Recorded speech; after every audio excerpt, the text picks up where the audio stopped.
Hey folks, welcome to InTheMoneyStocks.com's live trading action video. My name is Gareth Soloway, Chief Market Strategist here. Today's date is Thursday, September 8th, 2016.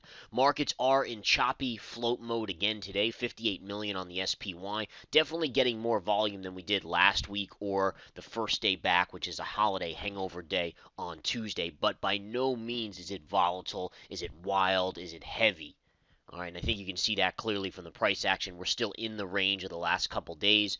Markets, again, are in a triangular pattern here. If you connect the closing level from yesterday through the two highs today, perfect trend line, and then connect the two lows from today by going back here to this little pivot low. You could even do this one right here, frankly. You could go right to there. It's another one. But either way, right here, connecting these lows to these lows, you get the exact lows of today.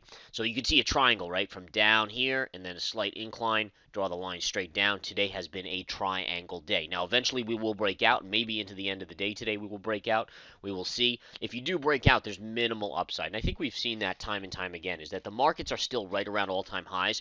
But if you look at the daily chart on the S&P, it's not like we're going higher.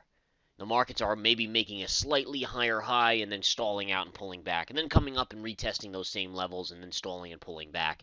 And we're just in a very tight range right now. In fact, the stat that I heard yesterday was that the market for the last 40 days, now 41 days, has been in a 1.75 range, and that is the longest time we have been in this tight of a range in history. All right, think about that, folks. 40 plus days now of trading, and the markets are in a 1.75% range. That's incredible. Very, very incredible. And it just goes to speak to the nature of what the markets are right now. I mean, it is a quiet, quiet day. It is quiet, quiet week, quiet month, last month. Now, at some point, we are going to break out. It looked like maybe today we would after the ECB came out and announced, no new bond buying programs. They're still going to do their normal ones, but nothing new in terms of stimulus measures. Markets initially were lower here on the day, putting in a low of the day, but then we started that normal late morning float, came down, retested the double bottom, and floated right off of it. And again, that's where we find ourselves. One of the culprits to keeping the market higher today is oil. What a move in oil, folks. Oil opened higher. As you can see, this is the USO chart intraday. Oil opened higher, kind of sold a little bit off while the market was selling. We then got oil inventories. API data showed a decrease in inventories of 14.1 million barrels. That is a huge decrease, folks. As you can see, oil spiked dramatically higher. Now, in my opinion, oil hit a high pivot today, and I will tell you, there's a trade I put in the Research Center for Research Center members today that, again, showcases that. And again, I believe oil put in a potential top today, and I'm going to show you why. Go to your daily chart of the USO here, and all you're going to do is you're going to take this previous pivot high and just draw it straight down. Okay, and look at that. So pivot high to pivot high to pivot high, and today at the highs of the day, we hit that line. Now, if we break through this, the oil trade could go up dramatically. But as long as we stay here or below, you have to favor the downside. So again, I'm looking at that as a potential situation, and we will keep a very close eye on it as a trade in the Research Center. But very cool stuff.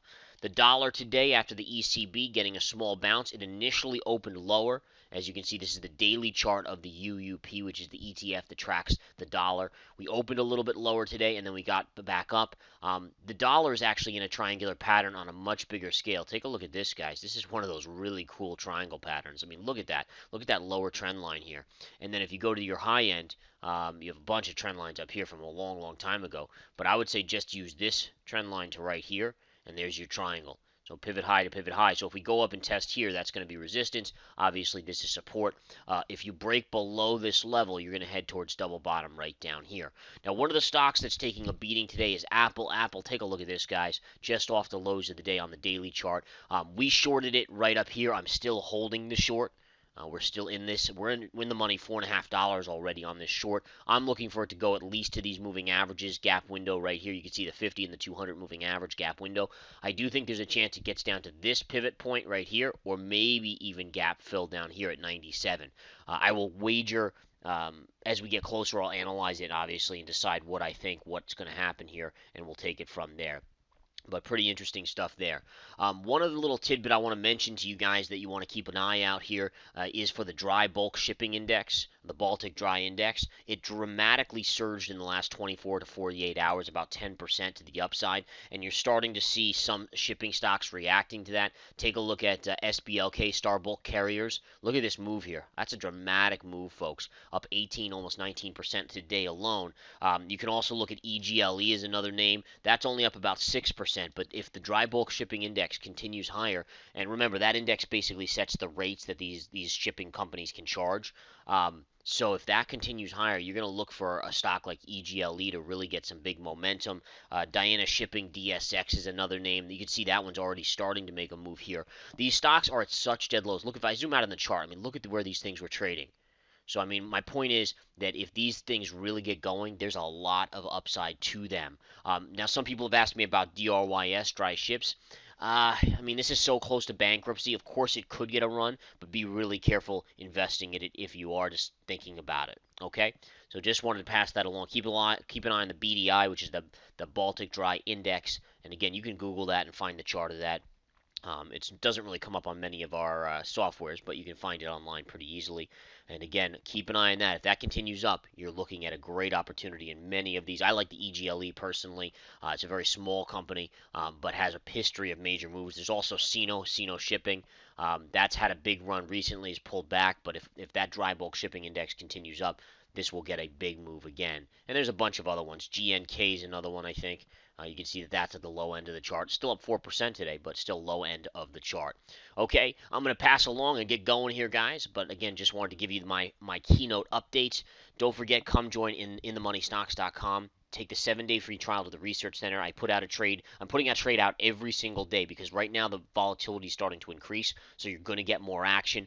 We took money off the table on a trade today on Home Depot right here. I took it off right around the lows of the day here, and you can see the 200 MA here. We were short this from all the way up here at 136, right up here, guys. So this was a really nice gain on the short side. My business partner, Nick, he took money off the table on Nucor Steel as well, Nucor Corp here, and that was an awesome trade as well. Last week we made 10% on SCO. We also had a trade on Halliburton on the short side. We made about 5%. So the profits are starting to roll now. We're starting to get into a market environment where there's lots of trading, and this is where you want to be. August is over. That's slow. That's holiday. That's summer months. Now we're getting into the action. So come join us, take the 7-day free trial, and start rocking it. Take care, guys.